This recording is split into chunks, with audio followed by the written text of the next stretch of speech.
নমস্কাৰ।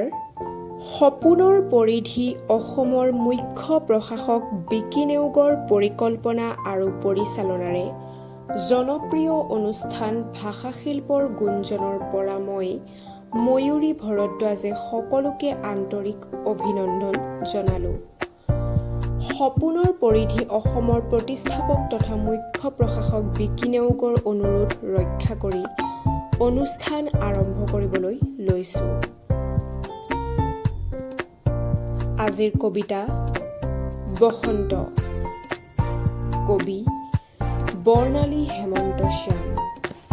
সেউজ সমাৰোহেৰে বসন্ত নামে, পক্ষীৰ কাকলিত উদুলি মুদুলি প্ৰকৃতি।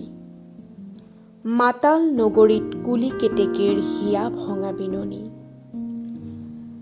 নাঙত পলাশ মদাৰৰ হাঁহিৰ খিলখিলনিত কত যে বাটৰুৱাই কলিজা হেৰুৱাই।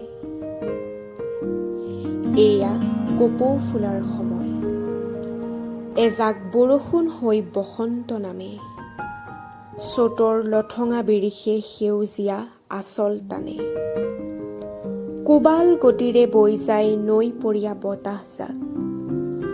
বনৰীয়া ফুলৰ সুবাস উপচি পৰে চৌপাশ।